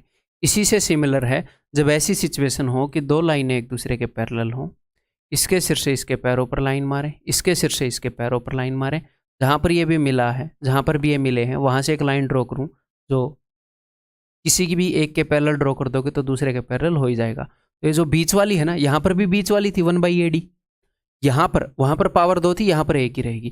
सर यहाँ पर पावर 2 क्यों थी? पाइथागोरस थ्योरम के कारण। ठीक है, ऐसे मैं याद रखता हूँ। यहाँ पर पाइथागोरस थ्योरम का यूज होएगा प्रूव करने में। यहाँ पर सिर्फ सिमिलरिटी यूज होगी तो पावर 2 का कोई सवाल पैदा नहीं होता। तो ये है 1/EF इज इक्वल टू 1/ इसके इधर वाली साइड AB प्लस 1/DC। एक रिजल्ट है, ये याद रखो।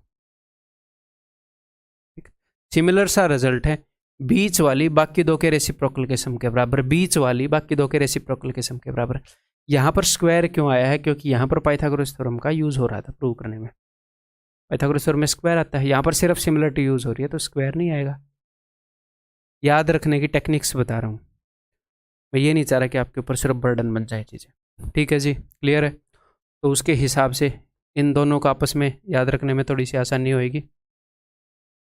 नेक्स्ट, एक और चीज़ जो मैंने आपको थोड़ी देर पहले बताई थी, जब सिमिलर ट्रायंगल्स क्रिएट होती हैं वो क्या करता है, एक एंगल कॉमन दे देता है मेरे भाई, one angle common and another angle equal.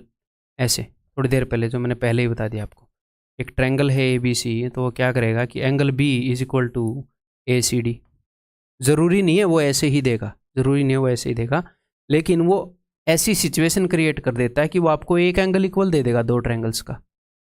एक तो पूरी बड़ी ट्रायंगल है, एक ACD है। हो सकता है आपको ये लगे सर मुझे क्या पता पूरी बड़ी है छोटी DBC हो, कोई नहीं, वो आपको एक एंगल इक्वल दे देगा और फिर एक एंगल कॉमन होएगा। तो ये जो एंगल कॉमन है, ये एक तो ट्रायंगल, ये जो एंगल कॉमन है ये एक तो ट्रायंगल ADC में है ना, ADC में, और एक ये कौन सी ट्रायंगल में है, और है ये पूरी बड़ी वाली में ABC में।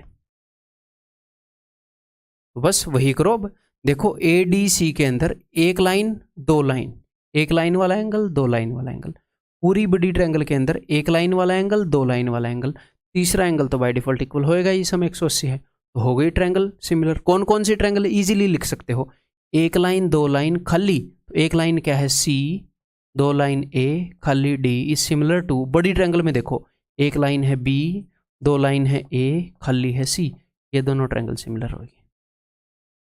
ठीक है भाई, क्लियर है? सारी सिचुएशन जो भी क्रिएट हो सकती हैं आपको करा दी गई हैं तसल्ली से। ठीक है, अब एक और चीज़ कभी कभी यूज़ हो जाती है, वो भी आपको याद करवा देता हूँ। मान लो हमारे पास कुछ पैरेलल लाइन्स हैं, यहाँ पर प्रूव नहीं करूँगा, इसको प्रूव किया जा सकता है, क्यों प्रूव करना। मान लो हमारे पास पैरेलल लाइन्स हैं, मैं आपको याद करवा दूंगा, बहुत ही सिंपल लॉजिकल चीज़ है। इनके बीच का जो डिस्टेंस है, सपोज वो डिस्टेंस है 3:1:2। फॉर एग्जाम्पल ये रेशियो, ये रेशियो, ये रेशियो 3:1:2 मान लो इनके बीच का डिस्टेंस है। तो अगर आप ऐसे तिरछी लाइन मारोगे, अब किसी भी एंगल पर लाइन मार लो, जो ये डिस्टेंस, ये रेशियो आएगा ना, इसको मैं नाम देना पड़ेगा ABCD। मैं ये कहना चाह रहा हूँ, नाम ही दे देते हैं, ऐसे लिख लेते हैं। फिर देखो कि AB रेशियो, रुको मैं इसको रिप्रेजेंट कैसे करूँ, दिस बटे दिस, दो ही केस से कर देते हैं। यहाँ पर नाम दे देते हैं PQRS। देखो AB बटे में PQ इस इक्वल टू BC बटे में QR इस इक्वल टू CD बटे में RS। मैं यहाँ पर आपको बोलना क्या चाह रहा हूँ, मैं आपको ये बोलना चाह रहा हूँ कि मान लो 3:1:2 रेशियो है, तो किसी भी एंगल पर मान लो मार लो ऐसे लाइन, 3:1:2 ही रेशियो होएगा। ठीक है, वो कई बार ऐसे बोल देता है कि ये 30 सेंटीमीटर है, ये 10 सेंटीमीटर है, ठीक है, और ये 120 सेंटीमीटर है, तो ये बताओ। तो अगर 3:1 रेशियो चल रहा है तो यहाँ पर भी 3:1 ही चलेगा। अगर ये 30 का 4 गुना है तो 10 का 4 गुना 40 है। ये मैं कहना चाह रहा हूँ।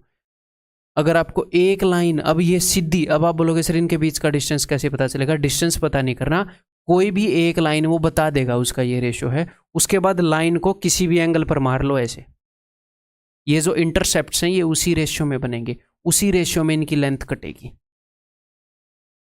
समझ में आ गई बात? क्लियर? जब इसका क्वेश्चन आएगा तो और क्लियर हो जाए। ठीक है, किसी भी एंगल पर ऐसे सीधी तिरछी कैसे भी लाइन मार लो, इस लाइन का रेशियो इसके साथ और इसके साथ सेम होएगा, इस लाइन का इसके साथ और इसके साथ। ठीक है जी। नेक्स्ट, इस वीडियो के अंदर हम ये करेंगे, यहाँ पर हम क्वेश्चन करने रहने देंगे बहुत ज़्यादा, है ना, ये कर लेंगे, थोड़े से क्वेश्चन कर लेंगे, क्योंकि 1 घंटे की वीडियो बनी है, मतलब 1 घंटे की वीडियो हो चुकी है, एक आधे केस और रहते हैं, अगली वीडियो में ज़्यादा क्वेश्चन कर लेंगे, क्योंकि थ्योरी में आपके दिमाग के ऊपर थोड़ा सा ज़्यादा बर्डन भी पड़ता है ना क्वेश्चन के मुकाबले, मेरे को ऐसा लगता है। स्क्वायर इन ए ट्रायंगल, अगर एक ट्रायंगल के अंदर हम बड़े से बड़ा स्क्वायर डालें तो उस स्क्वायर की साइड निकालने के ऊपर, उसका एरिया निकालने के ऊपर कई बार क्वेश्चन पूछे गए हैं, तो मैं डायरेक्टली आपको रिजल्ट बता देता हूँ बिना प्रूव किए। तो अगर किसी भी ट्रायंगल के अंदर, चाहे कैसी भी ट्रायंगल हो, फ़र्क ही नहीं पड़ता, किसी भी ट्रायंगल के अंदर बड़े से बड़ा स्क्वायर बनाने की कोशिश करोगे तो उस स्क्वायर की साइड क्या होएगी? वो होएगी base into height upon base plus height. अब ये बेस कौन सा है? बेस वो वाला बेस है जिसके ऊपर स्क्वायर इज लाइंग,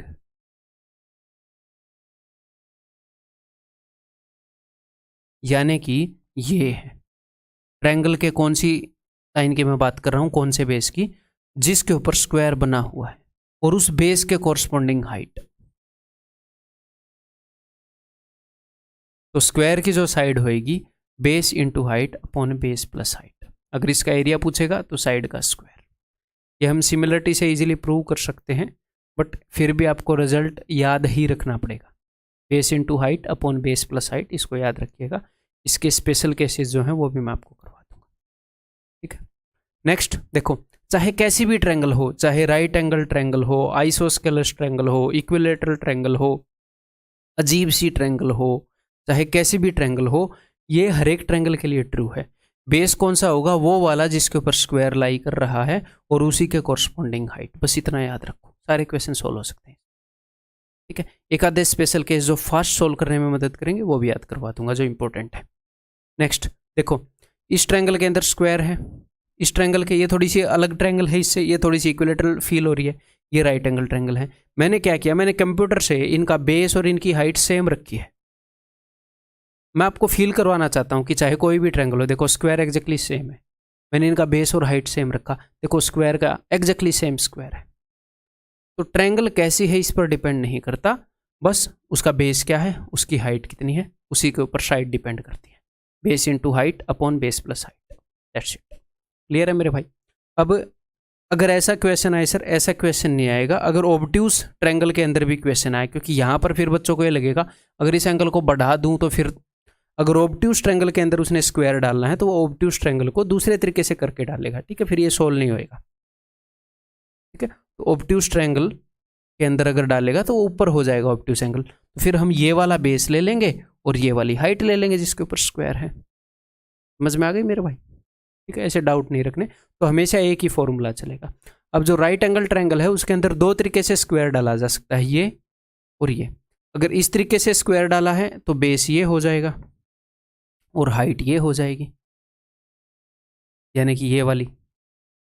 ठीक है, अगर इस तरीके से स्क्वायर डाला है तो सर, तो फिर आप इसको ऐसे इमेजिन कर लो, तो बेस ये हो जाएगा और हाइट ये हो जाएगी। तो क्या इसके लिए अलग से फॉर्मूला रटने की जरूरत है? बिल्कुल नहीं। क्या अलग से फॉर्मूला बनाया जा सकता है? डेफिनेटली, फॉर्मूला तो किसी भी चीज़ के लिए बना लो, लेकिन रटने की जरूरत नहीं है। उस केस में हाइपोटेन्यूज को बेस मान लेंगे, इसको हाइट मान लेंगे, क्या ही दिक्कत, अलग से फॉर्मूला क्यों रटें? ठीक है, समझ में आ गई बात। इसके कई कई फॉर्मूले चल रहे हैं ना, मैं इसलिए मैं आपको बता रहा हूँ। नेक्स्ट भाई, तो जो अपनी थ्योरी है वो सारी हो गई है, तो थोड़े से क्वेश्चन कर लेते हैं, बिकॉज मेहनत करने की ठानी है ना हमने, बहुत ज़्यादा नहीं, थोड़े से क्वेश्चन कर लेते हैं। ठीक है, यहाँ पर मैंने आप लोगों के लिए लिखा भी है कि अब मैं ब्लैक स्क्रीन कर देता हूँ। अगर मैं ये कोशिश कर रहा हूँ कि आप लोगों को 1% भी परेशानी ना हो, आप लोगों को पढ़ाई करनी चाहिए कि नहीं, ये बताओ मुझे। करनी चाहिए ना। मैं 100% मेरी तरफ से जो कुछ भी हो सकता है, मैं चाह रहा हूँ कि 1% भी आपको परेशानी फील ना करनी पड़े, चाहे ब्लैक स्क्रीन के कारण ही वो क्यों ना हो। ठीक है, हाँ, तो फिर भी लेकिन छोटी मोटी चीज़ें ऐसी रह सकती हैं जिनमें 100% परफेक्शन तो नहीं होती। तो क्या है, लाइफ में कभी भी अगर 100% परफेक्शन के साथ कोई चीज़ ना मिले, कंप्लेन नहीं करनी, जैसी भी मिलती है उसमें से बेस्ट आउटपुट देना है। अगर हम कंप्लेन करने का बिहेवियर बना लेते हैं तो हम कहीं ना कहीं कम मेहनत करते हैं, और कम मेहनत की जो एक्सक्यूज है वो उस चीज़ को बना देते हैं।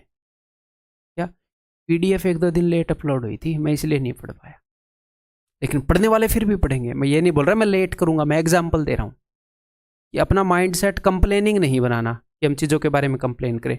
अगर कोई जायज़ बात है, किसी पॉजिटिवली कोई कंस्ट्रक्टिव फीडबैक देना है, हमें देना चाहिए, फरमाना नहीं चाहिए, लेकिन कंप्लेनिंग वो भी नहीं होना चाहिए कि कंस्ट्रक्टिव फीडबैक दें और जो भी अवेलेबल है उसमें से बेस्ट परफॉर्म करने की कोशिश करें। ठीक है, नहीं तो हमारा माइंडसेट एक्सक्यूज देने वाला हो जाएगा। ठीक है भाई, मैं अपनी तरफ से 100% कोशिश कर रहा हूँ कि 1% भी कमी ना रहे भाई। इससे ज़्यादा मैं नहीं कर सकता जितना मैं कर रहा हूँ, सच में मजाक नहीं कर रहा, मैं अपना पूरा जोर लगा रहा हूँ। 1% भी एनर्जी अपने अंदर रख नहीं रहा। देखो अब क्वेश्चन को करो भाई। In the figure given below, starting में कॉन्ग्रुएंसी वाले क्वेश्चन करेंगे, धीरे धीरे मैंने टाइप वाइज और लेवल वाइज अरेंज कर रखे हैं, तो हर तरह के क्वेश्चन आएंगे। In the figure given below M is the mid point of A B. M mid point है, अगर एम मिड पॉइंट है तो A M is equal to B M. ठीक है, and angle D A B is equal to C A B, C B A, D A B is equal to C B A. ठीक है, A M C is equal to B M D, A M C is equal to B M D. Then triangle A D M is congruent to B C M. तो triangle A D M जो है वो triangle B C M के congruent क्यों है? A D M, देखो ए D M और B C M ये कॉन्ग्रुएंट क्यों है? देखो ये मतलब किस रूल के तहत कॉन्ग्रुएंट है। अगर मैं इस एंगल को थीटा मान लूँ तो अब ध्यान से सुनो, ट्रैंगल ए एम डी के अंदर एंगल एक डंडी वाला, साइड और एंगल, ये एंगल क्या है? थीटा प्लस 2 लाइन वाला। इस ट्रैंगल के अंदर देखो एंगल एक लाइन वाला, फिर 2 डंडी वाली साइड, और एंगल क्या हो गया? थीटा प्लस 2 डंडी वाला। समझ रहे हो? इस ट्रायंगल के अंदर एंगल साइड एंगल को देखो, कौन कौन से एंगल हैं? एक डंडी वाला angle, side angle, side angle, ये वाला एंगल है थीटा प्लस 2 लाइन वाला। तो यहां पर भी तो एग्जैक्टली सेम ही एंगल है भाई, यहां पर भी एग्जैक्टली सेम ही एंगल है इस ट्रायंगल के अंदर, थीटा और 2 लाइन वाला, साइड और एंगल। तो angle side angle, angle side angle से, एंगल साइड एंगल से कॉन्ग्रुएंट है। ठीक है, okay. Next, ABCD is a square, A is joint two point P, ABCD एक स्क्वायर है। Okay,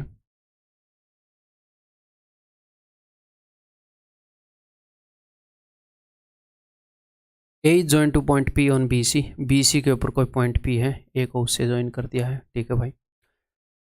D is joint two point Q on AB, AB के ऊपर point Q है, D को उससे जोड़ दिया है। ठीक है भाई। AP intersects DQ at R, AP intersects DQ at R। ठीक है, वाह, डायरेक्टली उत्तर बता दिए हैं। करो R then angle DRP is, then angle DRP, तो ये वाला एंगल क्या होगा? DRP पूछ लें या DRA पूछ लें, कुछ भी पूछ लें, बहुत ही पुराना क्वेश्चन है, जब मैंने पहले पढ़ाना स्टार्ट किया था तब से है मेरी PPT, मेरे को उत्तर भी याद है। ठीक है, बताओ उसने और क्या बताया? AP is equal to DQ, AP is equal to DQ।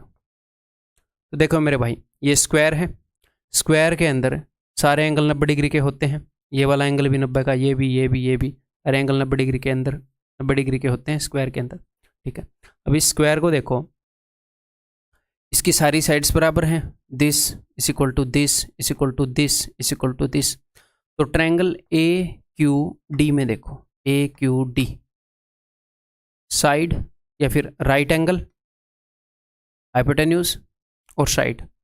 अब ट्रायंगल ABP में देखो, राइट एंगल, हाइपोटेन्यूज और साइड।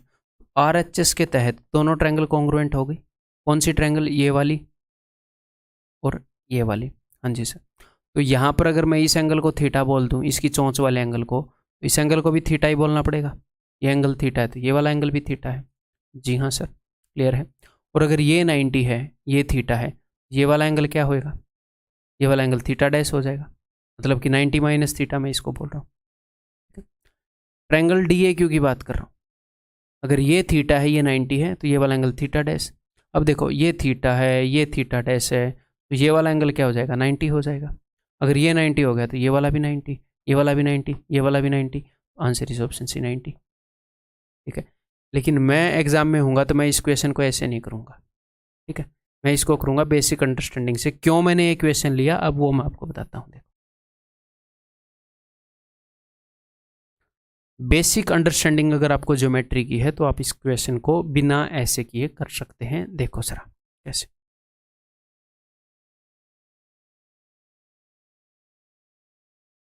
अब मेरी बात को ध्यान से समझने की कोशिश करिएगा। उसने ये बताया है कि AP is equal to DQ। Square एक सिमेट्रिकल फिगर है, स्क्वायर, स्क्वायर जो है चारों तरफ से सिमेट्रिकल है। इक्विलेटरल ट्रायंगल एक सिमेट्रिकल फिगर होती है, कहीं से भी देख लो एक जैसी ही दिखेगी, तीनों वर्टिसेस से देख लो। तो स्क्वायर एक सिमेट्रिकल फिगर है। मैंने क्या किया, मैंने इस वर्टेक्स से सामने एक डंडी खींची ऐसे, और इस वर्टेक्स से इस साइड पर एक डंडी खींची, दोनों डंडी बराबर हैं। तो इसका मतलब यहाँ पर मैंने इसको जितने एंगल पर खोला मुंह को, यहाँ पर भी मतलब मैंने इसके मुंह को जितना खोला इसके मुंह को भी उतना ही खोला होगा, है ना। तो ये जो AB है और जो DA है, AB और DA ये तो 90 डिग्री पर ही इंटरसेक्ट करते हैं। तो मैं AB से जितने थीटा मूव हुआ मैं इससे भी उतना ही थीटा मूव हुआ, तो यहाँ पर 90 का ही होएगा। AB इनके बीच में 90 का है, मैंने इसको जितना बढ़ाया इसको भी उतना ही बढ़ाया, तो ये 90 ही रहेगा यहाँ पर। बेसिक अंडरस्टैंडिंग बता रहा हूँ, ये ना समझ में आए तो it is okay. Next,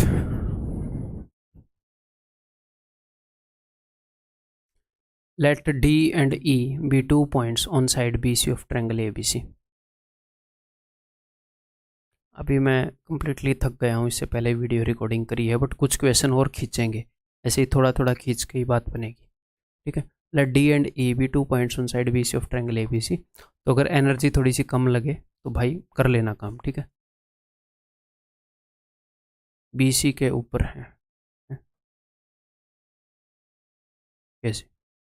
such that AD is equal to AE, AD is equal to AE, okay. AB is equal to 3x plus 1, AB this is equal to 3x plus 1, BD is equal to 9, AC is equal to 34, EC is equal to y plus 1, ठीक है भाई। और उसने क्या बताया है, और कुछ भी तो बताना होगा। AD is equal to AE, ये इसने बता दिया। Then the value of x plus y is equal to, कुछ तो मिसिंग है। अच्छा ये दोनों इक्वल बता दी, ये दोनों इक्वल बता दी यहाँ से, हाँ जी, कुछ भी मिसिंग नहीं है। देखो अब आप देखो ट्रायंगल ADE को, मैं सोच रहा था कुछ एंगल के बारे में बता दे, लेकिन एंगल के बारे में, अगर ट्रायंगल ADE की दोनों साइड्स इक्वल हैं तो angles opposite to equal sides are equal, ठीक है। तो इस साइड के सामने ये वाला एंगल अगर थीटा है तो ये वाला एंगल भी थीटा होएगा। जी हाँ, अगर ये वाला एंगल थीटा है तो ये क्या हो जाएगा, ये 180 माइनस थीटा, थीटा डैश बोल दूँ इसको। ये अगर थीटा है तो 180 माइनस थीटा, इसको मैंने थीटा डैश बोल दिया। तो ठीक है, अभी भी कुछ ना कुछ यार साइड एंगल ऐसे इनको कॉन्ग्रुएंट प्रूव करेंगे, सिमिलर प्रूव करेंगे। Let D and E be 2 points on the side BC such that AD is equal to AE, angle BAD is equal to EAC, angle BAD ये वाला angle is equal to EAC। हाँ ये दोनों angle, अब बात बनेगी, अब बात पूरी होगी। देखो तो ये वाली जो ट्रायंगल है, ट्रायंगल नंबर 1 और ट्रायंगल नंबर 2, ये दोनों कॉन्ग्रुएंट है।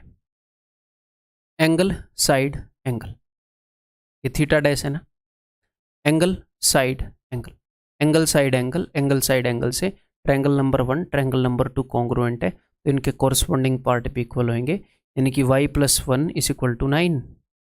इसका मतलब y की वैल्यू क्या है, 8, और 3x plus 1 is equal to 34, तो 3x is equal to 33, therefore x is equal to 11। उसने क्या पूछा है, x प्लस वाई, यानी कि 11 प्लस 8 19। ठीक है भाई, तो एनर्जी मतलब काफ़ी डाउन है, कॉफ़ी काफ़ी पी के काम चला रहे हैं अभी। ऐसे थोड़ी मोटी कम एनर्जी हो तो आगे कुछ क्वेश्चन हम खींचते हैं, थोड़ा थोड़ा ऐसे एक्स्ट्रा करके ही बातें बनती हैं। ठीक है, आप पढ़ रहे हो, आप सिलेबस को भी ऐसे ही पूरा करोगे, रोज थोड़ा थोड़ा एक्स्ट्रा करके। D is a point on side BC of triangle ABC, ठीक है, such that AD is perpendicular to BC, ठीक है भाई। ABC, D is a point on BC, AD perpendicular to BC, E is a point on AD, E एक point है AD पर, for which AE is to ED, AE is to ED is 5:1, अगर ये 5x है तो ये 1x है, ठीक है, रेशियो है ना ये। इफ एंगल BAD इज 30, अगर एंगल BAD 30 है, ओके, इफ BAD 30 है, 10 ACB, ACB ये वाला एंगल है 10 ACB, तो 10 ACB क्या होएगा भाई, ये क्या होता है, परपेंडिकुलर अपॉन बेस। तो ऐसी कौन सी ट्रायंगल है, अब परपेंडिकुलर अपॉन बेस तो राइट एंगल ट्रायंगल के अंदर होता है ना, तो ऐसी कौन सी राइट एंगल ट्रायंगल है जिसके अंदर ये वाला एंगल आ रहा है, ADC, इसके सामने perpendicular 5x plus 1x 6x बटे में बेस यानी कि DC इस इक्वल टू क्या बताया है, 6 इंटू 10 एंगल DBE। अभी एंगल DBE कहाँ पर है, DBE यानी कि ये वाला एंगल। अब 10 थीटा क्या होगा, परपेंडिकुलर अपॉन बेस यानी कि 6 into 1x upon BD, 6x से 6x गया, इसका मतलब DC is equal to BD यानी कि DC is equal to BD। ठीक है, अब यहाँ पर आपको एक छोटी सी बात पता है तो ये बहुत ईजी हो जाएगा, कॉन्ग्रुएंसी का यूज़ नहीं करना पड़ेगा, वो मैं बात बता देता हूँ क्योंकि वो यूज़फुल बात है। अगर किसी भी ट्रायंगल के अंदर हमने एक एल्टीट्यूड ड्रॉ करी, एल्टीट्यूड लंब, और वो लंब जो है वो मीडियन का भी काम कर रहा है, तो इसका मतलब ये ट्रायंगल जो है ये आइसोस्केलस है। आगे हम डेफिनेटली ये करने वाले हैं। अगर किसी भी ट्रायंगल के अंदर हमने एक एल्टीट्यूड ड्रॉ करी और वो एंगल बाइसेक्टर का भी काम कर रहा है यानी कि आइसोस्केलस है।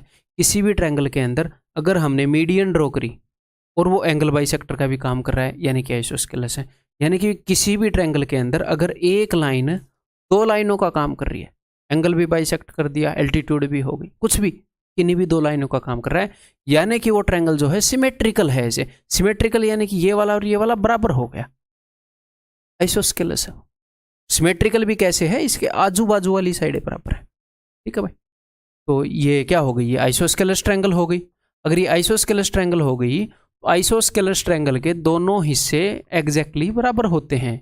ये लाइन एग्जैक्टली बीच में काट रही होती है, ये वाला एंगल इसके बराबर, ये वाला एंगल इसके बराबर, ऐसे सब कुछ होता है। ये 30 है तो ये भी 30 है, 90 30, ये वाला पूरा 60 है तो ये वाला भी पूरा 60 है। ठीक है, उसने क्या पूछा, angle A C B equal to 60। ठीक है, next, in the adjoining figure D is the mid point of B C, D जो है वो बी सी का मिड पॉइंट है। ठीक है भाई, ये दोनों इक्वल बता दी। Of triangle A B C, D M and D N are perpendiculars on A B, D M और डी एन ये परपेंडिकुलर है। ठीक है, 90 डिग्री का एंगल है। D M is equal to D N, D M is equal to D N. ठीक है, then triangle A B C is, तो ट्रायंगल ए बी सी कैसी ट्रायंगल है, देखो यहाँ पर जो इन्फॉर्मेशन गिवन है उससे क्या पता कर सकते हो भाई। ट्रायंगल नंबर 1 और 2 के बारे में दिमाग लगाओ, हिंट दे दिया मैंने। देखो दोनों ट्रायंगल के अंदर राइट एंगल है, हाँ जी सर। दोनों का हाइपोटेन्यूज बराबर है, हाँ जी सर। दोनों की एक साइड है जो बराबर है, हाँ जी सर। तो आर एच एस से दोनों क्या हो गई, कॉन्ग्रुएंट हो गई। अगर दोनों कॉन्ग्रुएंट हो गई तो इनके कॉरस्पॉन्डिंग पार्ट बराबर होंगे कि नहीं, जी हाँ। तो यानी कि ये वाला एंगल और ये वाला एंगल बराबर होंगे। अब पूरी बड़ी ट्रायंगल को देखो, अगर ये दोनों एंगल इक्वल हैं तो ये कौन सी हो गई, आइसोस्केलस ट्रायंगल हो गई। ठीक, क्लियर है। थोड़ा सा और खींच दें मामले को, थोड़े से और क्वेश्चन कर दें, 1:16 या फिर रहने देते हैं, 1.25 घंटे की वीडियो हो गई, बाकी अगली वीडियो में। ठीक है, ऐसे ही काम करते रहो यार। आपके आज के दिन लगाए हुए एफर्ट्स आपको उस दिन रिजल्ट देंगे जिस दिन रिजल्ट अनाउंस होगा। वो एफर्ट उस दिन के थोड़ी होते हैं, उस दिन तो पब्लिक को पता चलता है। आज जो आप कर रहे हो वो कन्वर्ट हो रहा है धीरे धीरे। अब इस चीज़ का प्रेशर नहीं लेना। आज जो आप करोगे वो बस 1 गिलास पानी है, आप 1 गिलास पानी डाल डाल के एक तालाब बना रहे हो। एक दिन में 1 बाल्टी पानी भी नहीं डाल सकते, नहीं डाल सकते। एक दिन में 24 घंटे हैं, सारे काम करने हैं, नहाना है, खाना है भाई, सारे काम करने हैं। तो एक दिन में 1 बाल्टी भी नहीं डाल सकते। रोज 1 बाल्टी डालोगे, नहाओगे नहीं, खाओगे नहीं, फिर एक दिन क्या होएगा, कई दिनों तक सूखा रहेगा गिलास, बीमार हो जाओगे, या फिर मन के अंदर इतनी इरिटेशन होएगी, रूटीन को तोड़ दोगे। ठीक है, अनरियलिस्टिक गोल नहीं करने। 1 गिलास रोज के एफर्ट, 1 गिलास रोज के एफर्ट, एक दिन आपका एक बढ़िया सा तालाब भर जाएगा, काम हो जाएगा। ठीक है, तो ये आपने करना है। ठीक है, तो अगली वीडियो के अंदर मिलते हैं भाई, लगे रहो।